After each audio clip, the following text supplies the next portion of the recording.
eu não poderia deixar de falar sobre o programa de pós-graduação em História aqui da UPF, e nesse sentido parabenizar não só o professor Leonardo, vice-reitor, mas sobretudo a Ana Luísa, coordenadora do programa, que fez um trabalho realmente notável.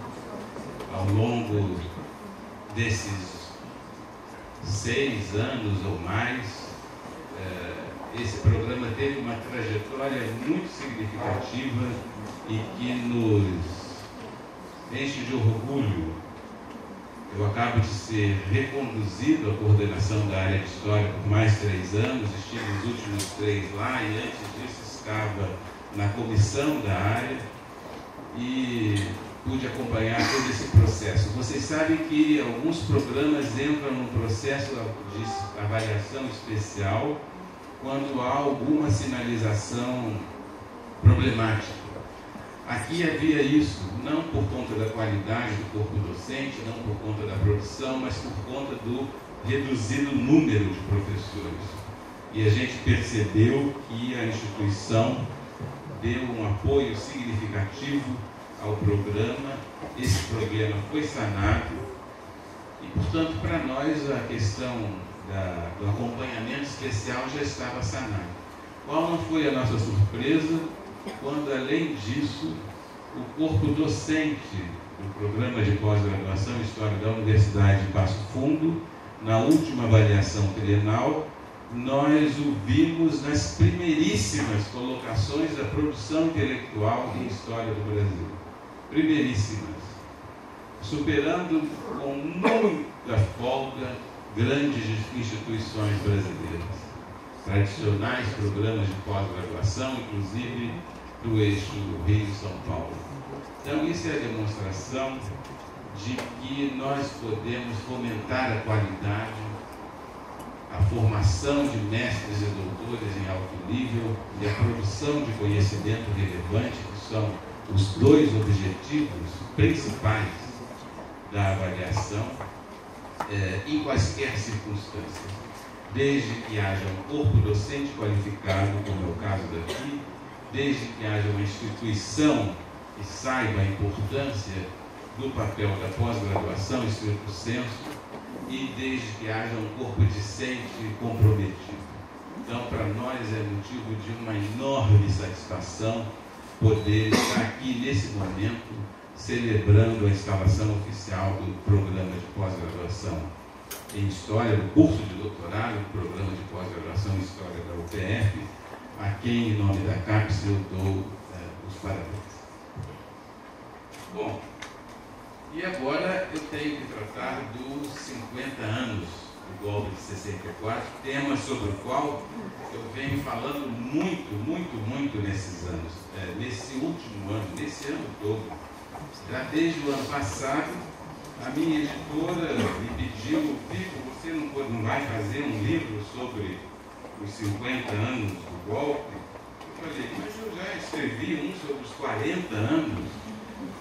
10 anos atrás eu escrevi um. Vocês querem que eu faça a cada 10 anos um livro novo sobre o mesmo assunto? Eu fiquei muito tendendo a não escrever nada, e nem mesmo a comparecer a eventos. Eu não tinha nada de novo a dizer. No entanto, houve essa insistência, e eu então negociei a publicação de um livro de bolso. Esse livrinho pequeno que está aí. Isso porque eu achei que talvez o mais importante fosse não fazer uma pesquisa acadêmica, mas me dirigir ao grande público.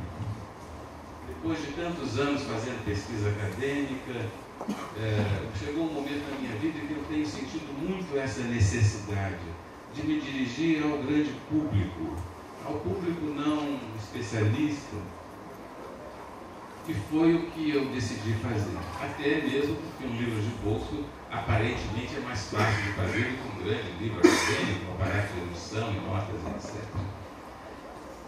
Mas não só por isso, também porque eu acho que essa temática do golpe de 64, ela tem uma atualidade muito grande.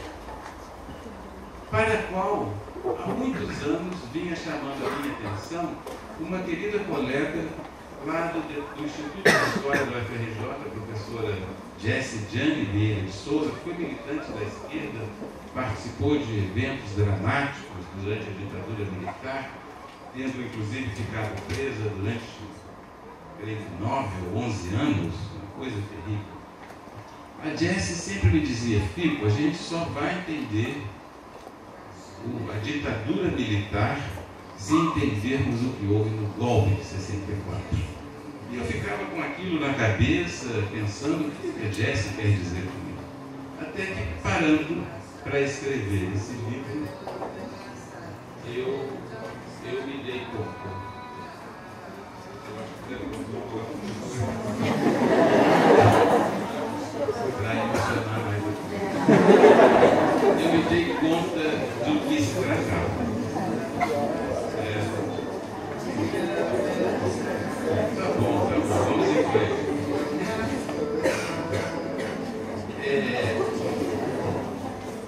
Um dos traços marcantes da cultura política brasileira aflorou naquele momento de 64 e continua aflorando ainda hoje. É um pouco sobre isso que eu quero falar com vocês. Esse traço que é caracterizado pelo autoritarismo. Acho que foi esse ano, não me recordo se foi esse ano, que foi divulgado numa das redes sociais por uma professora do Rio de Janeiro, não sei se vocês viram isso, uma foto de um cidadão no aeroporto Santos Dumont, de bermuda, parece, e essa professora fazia um comentário infeliz do tipo: mas olha, tá vendo como é que as pessoas agora se vestem no aeroporto?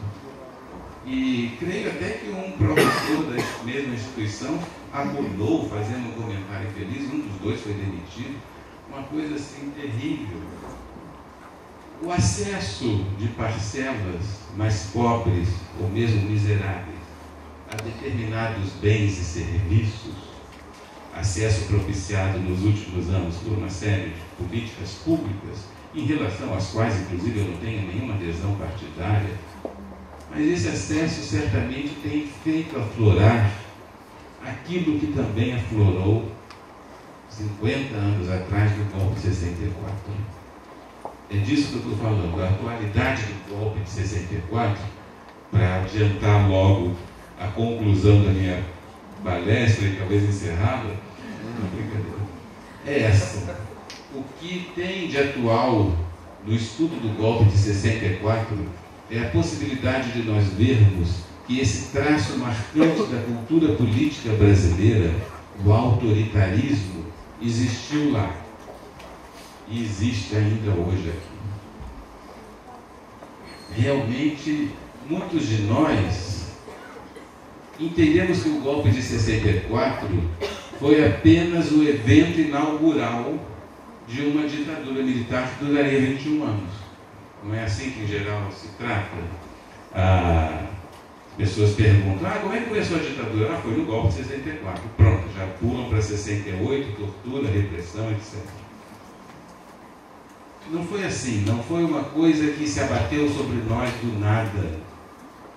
E nem foi apenas um evento inaugural de um regime que não se sabia naquele momento que iria durar tanto tempo.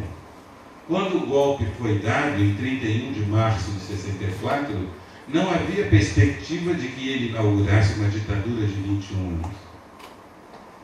Ele foi muito mais do que isso. Ele foi a expressão de um autoritarismo longevo que marca a cultura política brasileira. Naquele momento, não foram apenas os militares que deram o golpe. Talvez você já tenha ouvido falar dessa tentativa de designar o golpe de Estado de 64, que derrubou o presidente Goulart, de golpe civil-militar. De fato, até recentemente, era mais comum chamarmos o golpe de golpe militar de 64, não é isso? E muitos colegas, inclusive, muitos estudiosos, inclusive eu, temos insistido que o correto seria a expressão golpe civil-militar. O que distingue a minha adesão a esse conceito, vamos chamar assim, da de outros colegas, é que eu não acho que apenas isso deva ser feito porque civis apoiaram o golpe. Colegas como Daniel Arão e outros chamam a atenção para esse aspecto, que por si só já é muito importante. Civis apoiaram a derrubada de João Goulart. Mas eu vou um pouco além, porque na verdade civis deram o golpe também. O que caracteriza a natureza de um fenômeno histórico é propriamente a configuração dos sujeitos que o engendram. E o golpe de 64 foi dado também por civis. Houve apoio de setores expressivos da sociedade brasileira, mas civis também participaram dele. Apoio proveniente, por exemplo, da imprensa. A imprensa quase que majoritariamente, às vésperas do golpe, apoiava, pedia, clamava a derrubada de João Goulart. Instituições que no futuro se tornariam fortes opositoras da ditadura militar, naquele momento, no entanto, apoiaram o golpe. Instituições como a Ordem dos Advogados do Brasil, a Associação Brasileira de Imprensa, a Igreja Católica, a CNBB, inclusive, todas essas três siglas vocês talvez já tenham ouvido falar, como ícones da luta contra o regime militar, OAB, ABI e CNBB. Foram, de fato, mas apoiaram o golpe antes. Se arrependeram. Há, inclusive, personagens que nos chocam muito a sua adesão ao golpe. Naquela noite, do dia 31, quando as tropas do general Mourão Filho saíram de Minas Gerais em direção ao Rio de Janeiro, onde estava o presidente Goulart, no Palácio Laranjeiras, um sacerdote relativamente jovem ainda, ouviu falar dessa movimentação e se dirigiu para lá para abençoar as tropas que salvariam o Brasil do comunismo.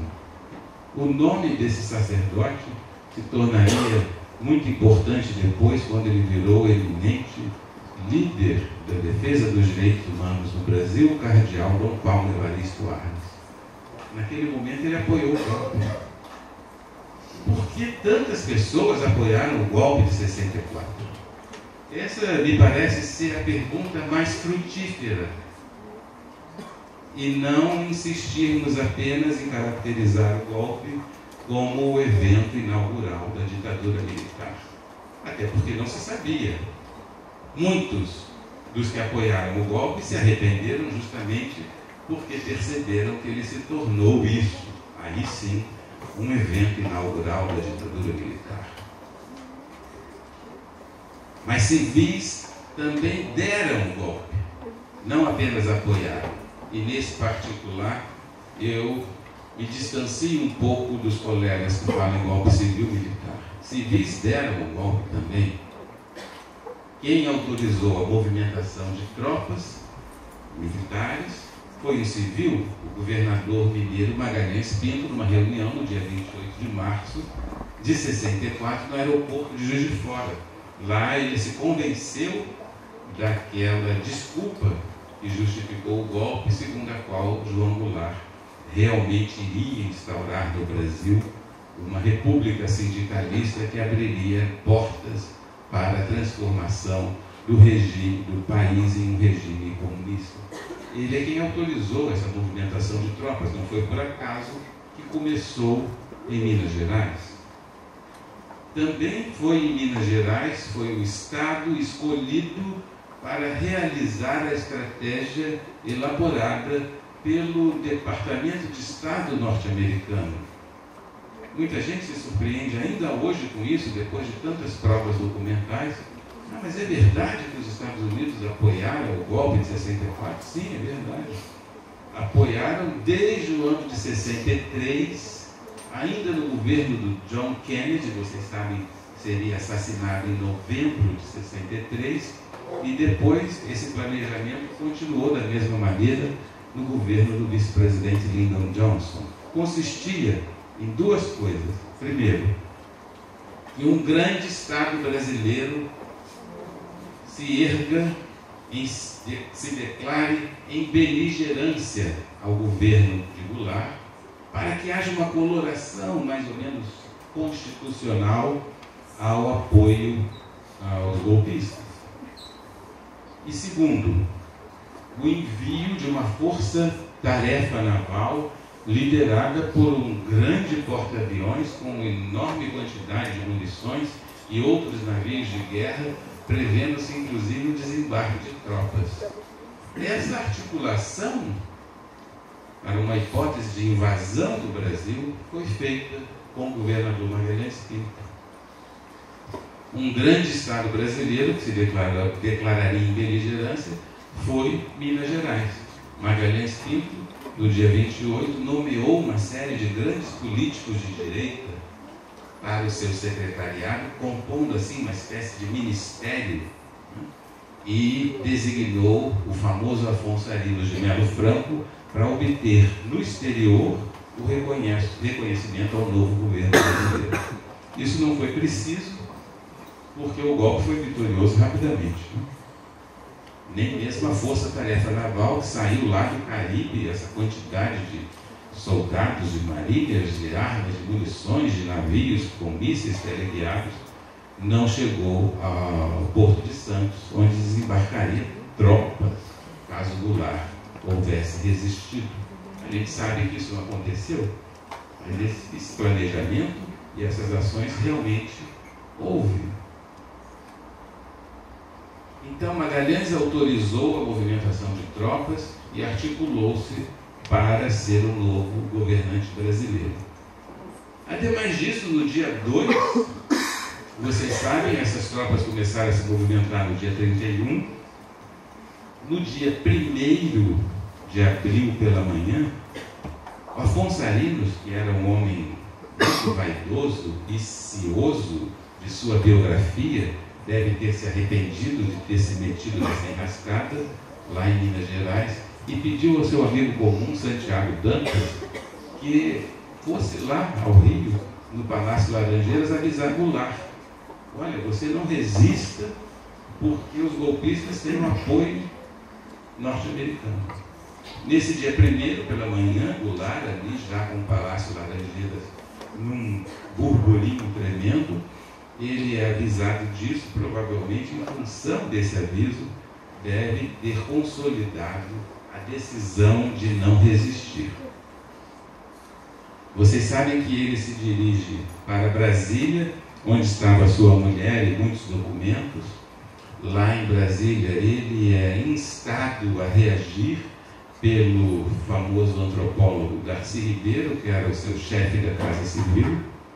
Ele persiste em não resistir.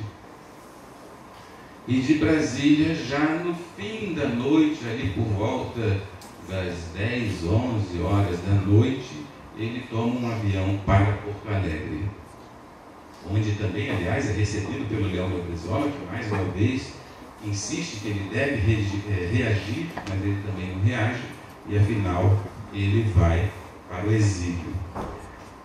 Quando ele sai de Brasília, portanto, ali por 10, 11 horas da noite, em pouco tempo, em poucas horas, o senador Auro de Moura Andrade, presidente do Congresso Nacional, convoca os parlamentares para uma sessão vergonhosa do Congresso, durante a qual ele, lá pelas 2 da manhã, declara a vacância do cargo de presidente da República, portanto, com Goulart ainda no Brasil, o que é totalmente legal. Aliás, esse ano o Congresso Nacional, o Senado Federal, declarou essa ata nula, um gesto simbólico. Mas o fato é que quem declarou a vacância do cargo de presidente da República e, portanto, deu praticamente a vitória aos golpistas foi o Congresso Nacional. Foi uma sessão tumultuada. Os políticos do então PTB, Partido Trabalhista Brasileiro, que apoiava o Goulart, tentaram impedir aquilo, mas não foi possível. Então nós temos aí pelo menos 2 exemplos, eu poderia dar muitos outros, não vou cansá-los, de participação efetiva no golpe. Não é apoio apenas, é autorizar a movimentação de tropas, é fazer acordo com o governo norte-americano para a invasão do Brasil, é declarar a vacância do cargo. Todos esses elementos fundamentais para que o golpe tivesse uma vitória tão rápida. Goulart não resistiu. Muitos se perguntam, inclusive, a respeito disso. A gente pode falar um pouquinho sobre isso. Guarda relação com 2 coisas, eu acho. Uma, a própria personalidade do presidente. Ele, quando tomou posse, lá em 7 de setembro de 61, no seu discurso de posse, ele fala exatamente disso. Que faria tudo para garantir aquela posse muito atribulada, menos derramar o sangue generoso, a expressão tão usada pelos políticos naquela época, o sangue generoso do povo brasileiro. Eu não sei se vocês mais jovens estão familiarizados com essa cronologia. Ele tomou posse em 7 de setembro de 61, depois da renúncia do João Goulart. João Goulart era presidente, havia sido eleito com votação expressiva, era um político de direita, mas também bastante amalucado, bastante personalista, e para a surpresa de todos, poucos meses depois de tomar posse, renunciou em agosto de 61. Renunciou como uma estratégia, para uma espécie de golpe branco. Eu esperava que depois de renunciar, ele já havia feito na carreira dele várias vezes, as pessoas fossem, não, volte presidente, e com isso ele obteria mais força para fazer um governo mais centralizado e fortalecido. Só que deu errado. E Jânio Quadros renunciou e o Congresso Nacional simplesmente recebeu aquela renúncia e a acatou. Ora, deveria assumir o vice-presidente, que era o João Goulart. Só que ele estava na China, era detestado pelos militares, por ter sido ministro do Trabalho de Vargas, identificado com a política varguista e trabalhista, e estava, como se não bastasse, eu disse, visitando a China comunista.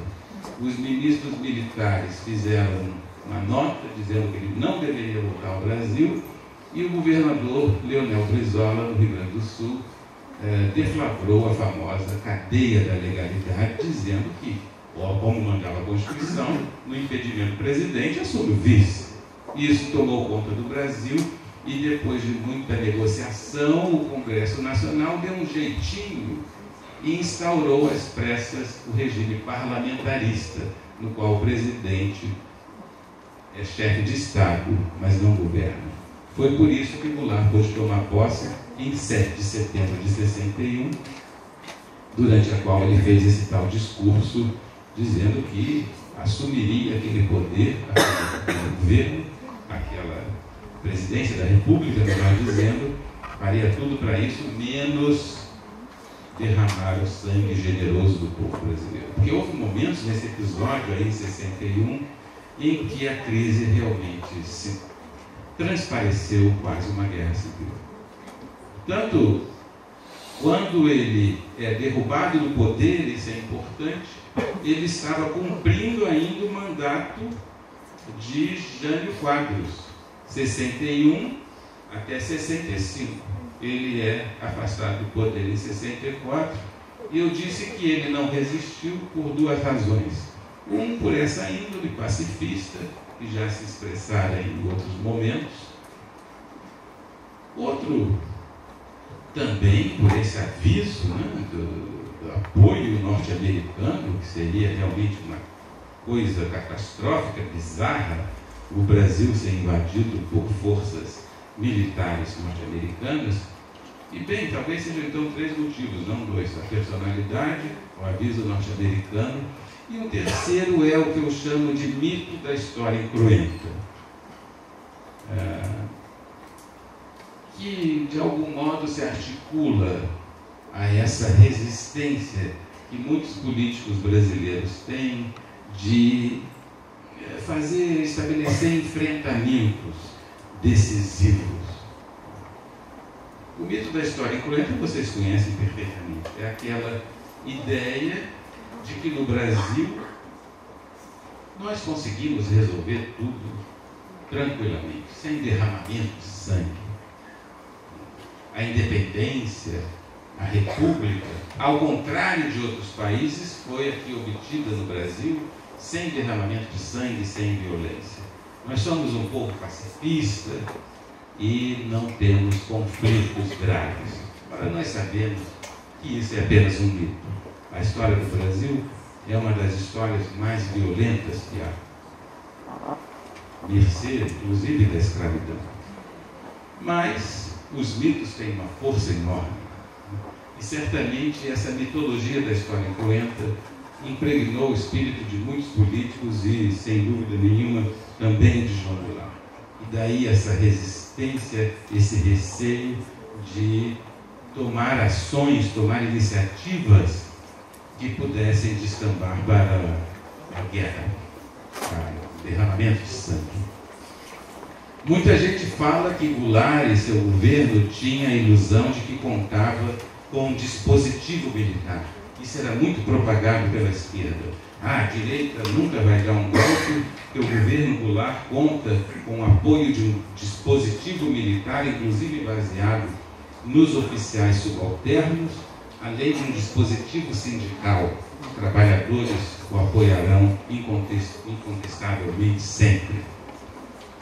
Não foi assim que aconteceu. Havia, de fato, a possibilidade de resistência militar.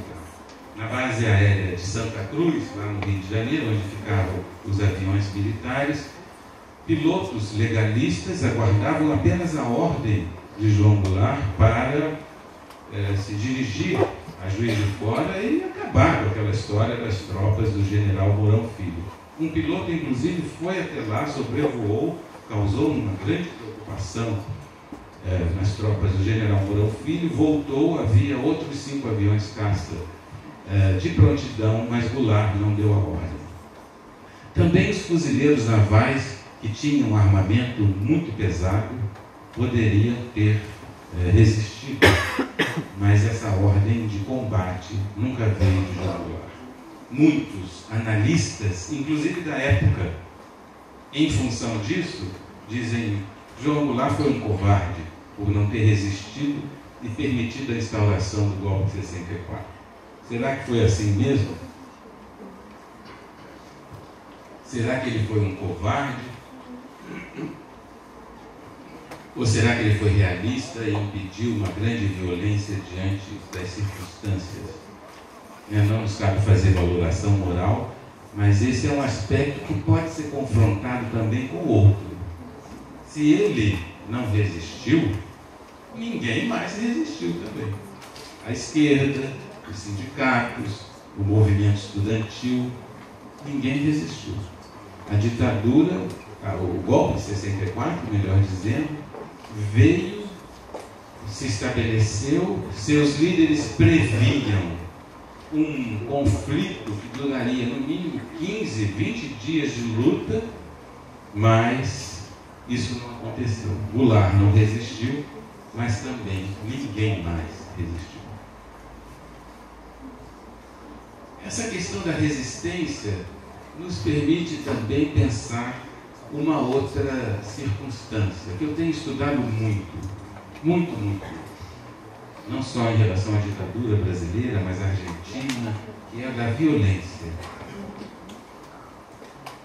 Há alguns autores, meus queridos amigos, inclusive, mas dos quais eu discordo bastante, e eu estou me referindo especialmente a 2, ao Hélio Gaspari, notável jornalista brasileiro, que tem uma coleção de livros sobre a ditadura realmente muito importante para a grande divulgação, e o meu colega da UFOP, eu trabalhei 13 anos na UFOP, muitos desses anos ao lado do grande historiador Marco Antônio Villa, que também é um grande polemista.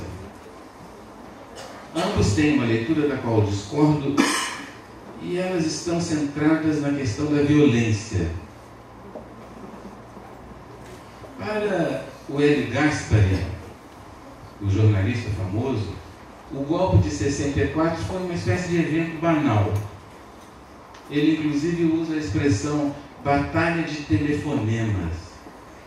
Batalha de telefonemas para designar, está vendo, mais uma dessas fanfarronices brasileiras. Não houve derramamento de sangue, os generais lá, ao invés de entrarem em confronto, de fato, o jogo lá, ele mandou alguns generais desistir com tropas na estrada que vai para Juiz de Fora. E o que aconteceu foi que esses generais entraram em contato, os golpistas e os supostos legalistas, e até houve confraternização, algumas tropas legalistas aderiram ao golpe. Eles nem voltaram ao Palácio Laranjeiras para dar conta de sua missão. Hélio Gaspari, então, designa isso como sendo a batalha de telefonemas, né? Um evento banal, sem violência. E o Marco Antônio Villa, meu querido amigo, ele também diz o seguinte, ele até vai mais além, ele diz que a ditadura militar deveria ser concebida por nós historiadores como tendo se iniciado em 68. Porque de 64 a 68 não teria havido grande violência. Realmente a gente sabe, em 68 houve a decretação do famoso Ato Institucional número 5, que tornou o regime realmente muito brutal. Eu até faço uma brincadeira com o Villa, junto com outra periodização do Daniel Arão Reis Filho, que é um grande amigo lá da Federal Fluminense, porque o Daniel, o Villa diz que a ditadura começa em 68 e não houve violência. E o Daniel fala assim, não, mas a ditadura acabou em 79 com a lei da anistia. Depois já não era mais ditadura. Eu falei, bom, daqui a pouco vocês não vão ter mais tema para estudar, porque corta de um lado, corta do outro, vai acabar a ditadura. Mas enfim, eu discordo do Villa porque houve muita violência logo depois do golpe. Como sempre, golpes de Estado costumam deflagrar uma enorme onda de arbítrio, de violência. A quantidade de prisões que foram feitas foi enorme. Foram tantas prisões que as penitenciárias não deram conta e foi preciso usar navios transformados em navios presídio para dar conta dessa gente toda presa. Imagina como essas prisões foram feitas. Todas com mandato, sem violência. Claro que não. Houve muita violência. A gente pode dar dois exemplos que me parecem emblemáticos. O primeiro é o que aconteceu no dia 1º. Alguns estudantes, lá no Rio de Janeiro, resolveram protestar contra o golpe e se dirigiram. Poucos protestos houve, é verdade, como eu disse, mas esses estudantes, sobretudo estudantes da Faculdade de Direito, se reuniram lá em frente à Faculdade de Direito da UFRJ, que fica na chamada Praça da República, muito próxima do Ministério, que então se chamava Ministério da Guerra, o futuro Ministério do Exército, atual Comando do Exército. Esses jovens e transeuntes e alguns estudantes ficaram ali protestando contra o golpe até que chegaram alguns membros do Comando de Caça aos Comunistas. Era uma entidade clandestina que achava por bem agredir, atirar, matar em quem eles entendiam fossem comunistas. Eles postaram carros com armas apontadas para os estudantes. Então correram para dentro do prédio da faculdade, no chamado Largo do Caco, que é o centro acadêmico Cândido Oliveira da UFRJ. Entraram para o prédio e ali perto também ficava a guarnição do batalhão da Guarda Oficial, que era comandado por um oficial legalista. Ele foi avisado por um sargento que passou pela Praça da República, se dirigiu para lá, foi com um armamento pesado e conseguiu bloquear, impedir, enfim, essa ação do comando de caça aos comunistas, que mesmo assim deram tiros contra a multidão. E 2 estudantes morreram. Morreram e foram levados ainda com vida para o hospital que fica ao lado, cujo nome me escapa agora, um hospital famoso, público lá no Rio de Janeiro, Souza Aguiar, e não resistiram aos ferimentos e morreram. Também outra tentativa de resistência foi em Pernambuco. O governador Miguel Arraes foi imediatamente deposto, ainda no dia 31 para o dia 1º, pela direita, sem mandato, sem impeachment, sem nada. Foram lá e tiraram Arraes do palácio.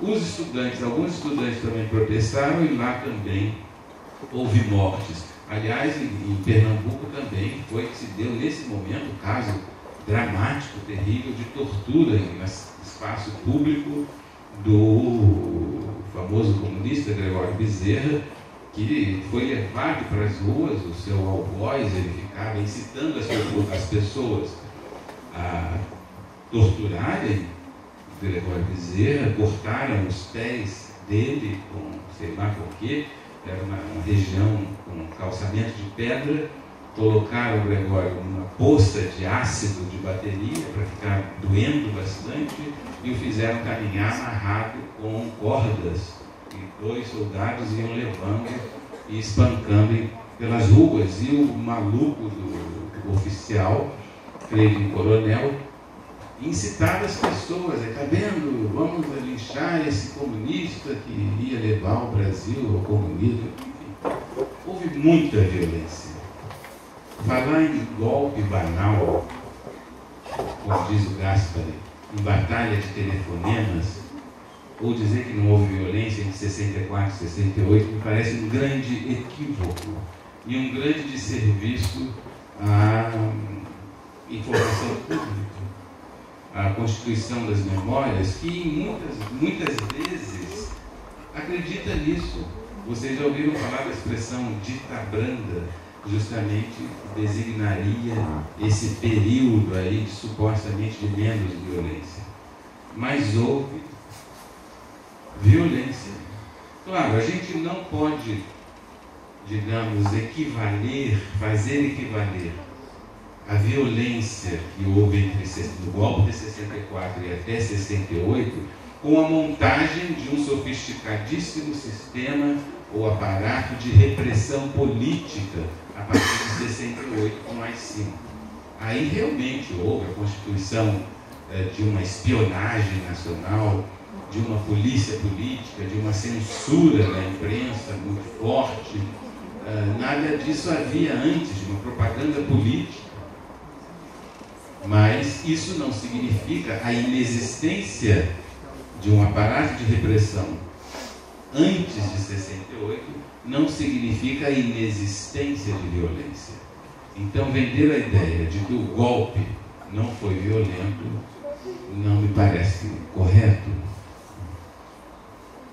Então, houve violência e houve apoio.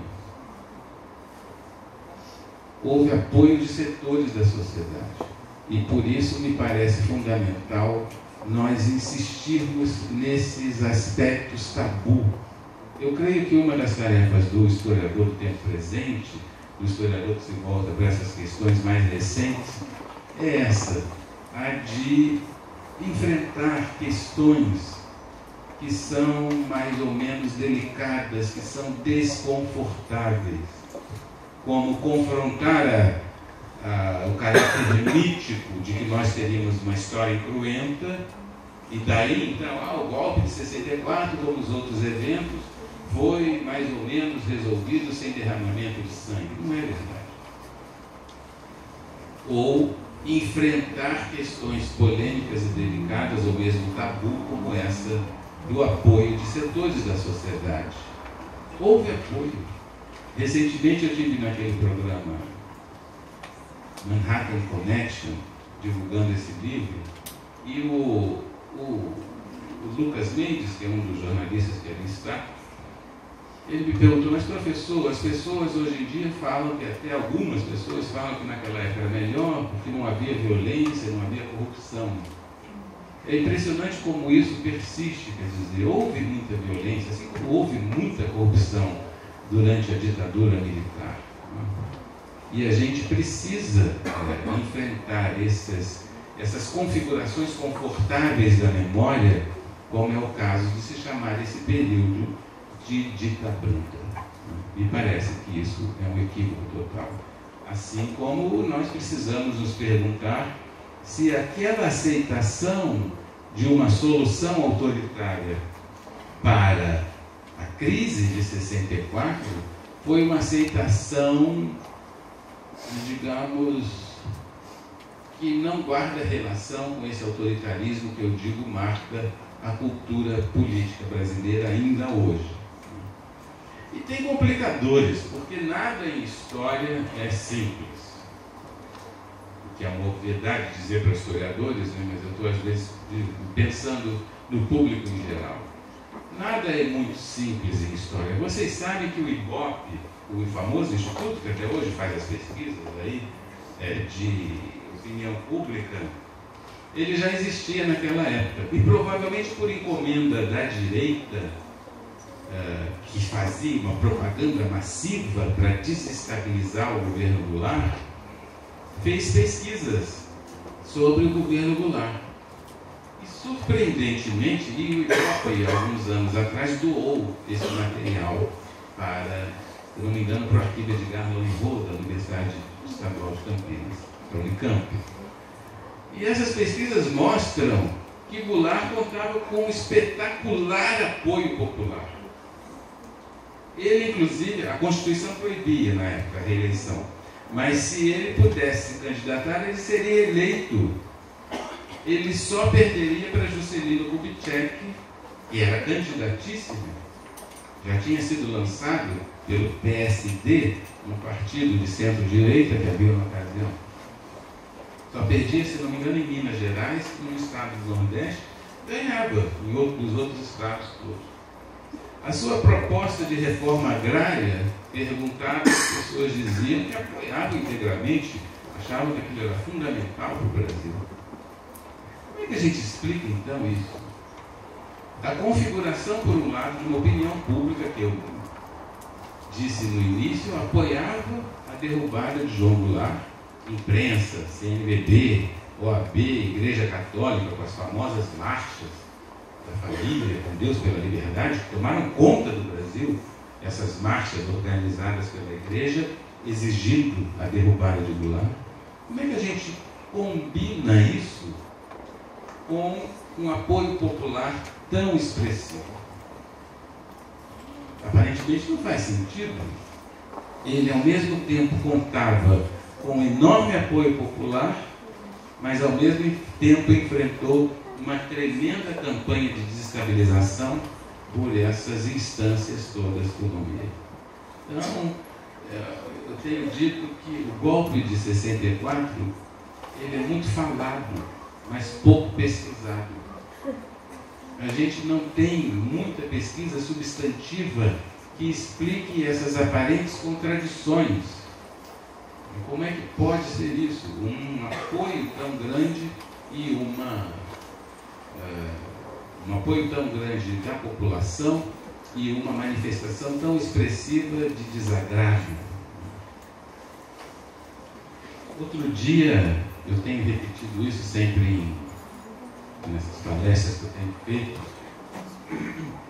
Eu tenho um pouco, não sei se tem algum jornalista aqui presente, mas eu tenho um pouco de medo quando os jornalistas fazem uma pergunta que começa assim: professor, em uma palavra,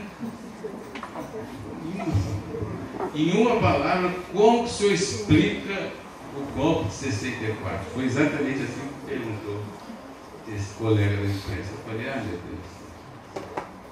Mas eu resolvi aceitar esse desafio, essa pergunta, e tentar ser o que os historiadores em geral não são, que é sintéticos. E eu falei: olha, meu amigo, o que explica o golpe de 64 em uma palavra é o medo. O medo, vocês sabem, é um elemento, é um fator fundamental na história política. é absolutamente essencial a história do medo para o entendimento da história política.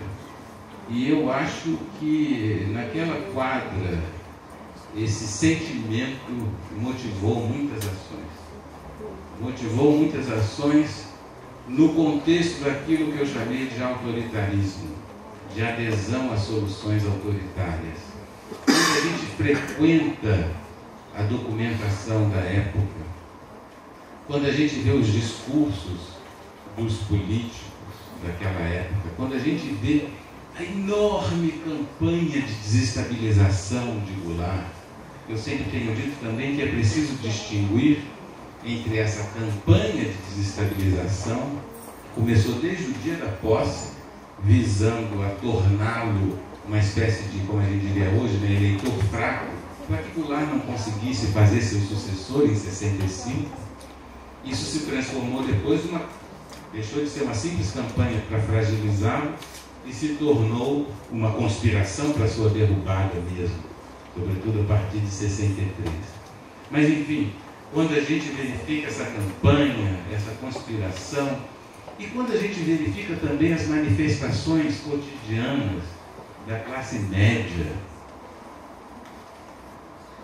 não só da elite, mas também da classe média, as propostas de reforma agrária, elas geravam um medo tremendo. A gente fala muito na reforma agrária, né, que é a proposta de reforma de base mais conhecida, mais comentada, mas essas reformas que Goulart defendia eram uma espécie de leitura, de interpretação trabalhista de um ideário de propostas comunistas que vinham desde o final dos anos 50 e abrangiam reformas mais comezinhas, como a reforma universitária, a reforma habitacional, a reforma bancária. Só para nós citarmos duas que nos são mais próximas, a reforma habitacional e a reforma universitária. Quem de nós aqui não já ouviu recentemente, nos nossos anos recentes, manifestações de autoritarismo e medo em relação ao acesso, por exemplo, de pobres e negros às universidades públicas? Ou manifestações de preocupação da classe média urbana, sobretudo nos grandes centros, nas grandes metrópoles, no que diz respeito a uma readequação da própria demografia populacional que leva a lugares outrora proibidos essas populações carentes, como é o caso da infeliz professora que postou a foto no Facebook. Essas manifestações são manifestações de medo. Medo de quê? Medo de perder privilégios. A nossa sociedade brasileira, como vocês sabem, é uma das sociedades mais injustas do ponto de vista social. E em sociedades como essa, em que os muito ricos detêm uma parcela monumental da riqueza, em sociedades como essa, essas elites e também essas classes médias costumam expressar o seu medo por meio de soluções autoritárias, pela adesão às soluções autoritárias. Eu me lembro que quando das manifestações sociais de junho do ano passado, depois delas, foram muitas as propostas de soluções autoritárias. Inclusive, até recentemente se discutiu a hipótese de criminalizar como terrorismo as manifestações sociais. Isso é o quê? Claro, por exemplo, vai haver um golpe de Estado. Mas esses índices, essas expressões do autoritarismo renitente da cultura política brasileira, nós ainda convivemos com isso. Nós não superamos totalmente aquele autoritarismo que havia em 64. Esse mesmo medo de perder alguns privilégios esteve presente também quando dos debates sobre a reforma habitacional, a reforma universitária, lá em 63, 64, a direita dizia: está vendo? O Goulart, os comunistas vão pegar os apartamentos da classe média e distribuir entre os pobres. Ele tinha uma proposta de tabelamento de aluguéis, discutamos se correto ou não, não é o caso. Mas esse medo se propagou em função dessas míseras conquistas sociais. Então, para aquela jornalista, eu respondi isso. Eu acho que é o medo, porque o medo, ele em geral, é motivador dessa aceitação de soluções autoritárias. Eu quero reiterar que eu não estou dizendo que haverá um golpe, mas infelizmente a gente ainda tem na nossa atualidade manifestações expressivas de autoritarismo. Nós já conseguimos superar. Eu não sou assim tão pessimista, não sou mais tão pessimista quando fui na juventude, mas talvez até porque seja inevitável, não haja muito o que fazer, a não ser que ser um pouco otimista. Nós já conseguimos superar muitos problemas, né, na história brasileira, inclusive desse ponto de vista da superação da injustiça, da miséria, e mesmo do fortalecimento institucional da democracia, mas não superamos ainda esse aspecto tão lamentável que configura ainda como traço da cultura política a sociedade brasileira, o autoritarismo, que guarda profunda relação com o medo. É por isso que eu falo em atualidade do golpe, nesse sentido. Não no sentido de que haja um golpe iminente, mas porque ele deve ser percebido não apenas como um evento que inauguraria uma ditadura que caiu por acaso numa sociedade coitadinha que hoje então pode se dizer vítima.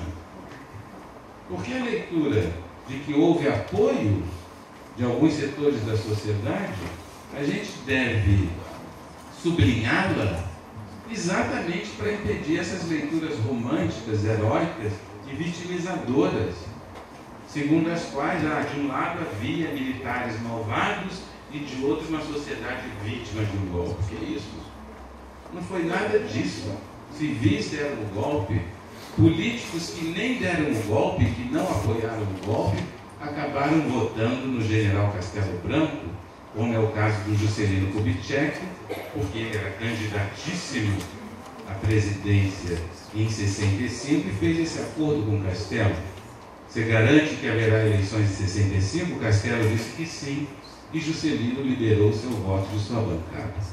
Portanto, essa ideia de que a ditadura se abateu sobre uma sociedade vitimizada, que nada tem a ver com o horror da ditadura militar, é uma balela, porque de fato houve apoio de setores significativos da sociedade, e daí que não convém falarmos em vitimização. Eu creio que quando a gente enfrenta essas questões delicadas, falando dos resquícios do autoritarismo, falando da adesão fácil que muitas pessoas tiveram a uma solução autoritária, a gente está chamando a atenção para traços da nossa cultura política que ainda estão muito presentes e que, portanto, são ainda um risco. E é por isso que é interessante, é legal fazer a história do tempo presente. Eu sempre falo isso também, mas é verdade. Os meus colegas que fazem história antiga, medieval, nunca podem, evidentemente, tratar de temas que sejam tão contemporâneos com uma plateia, com uma audiência. Muitas vezes eu faço uma palestra e alguém se levanta: não, mas isso que você está dizendo não é verdade, eu estava lá. E é claro que um colega de antiga e medieval não vai ver um faraó. Mas a gente que faz a história do tempo presente tem essa facilidade, que é, na verdade, um privilégio, de tratar de temas recentes e que se expressam ainda na memória contemporânea e mesmo no dia a dia em que estamos inseridos. E, portanto, isso nos insere de maneira muito decisiva no mundo dos vivos, e só isso já seria um privilégio para mim, não fosse o prazer e a atenção com que vocês acompanharam essa minha aula. Muito obrigado, boa noite. Eu posso responder a pergunta, se houver.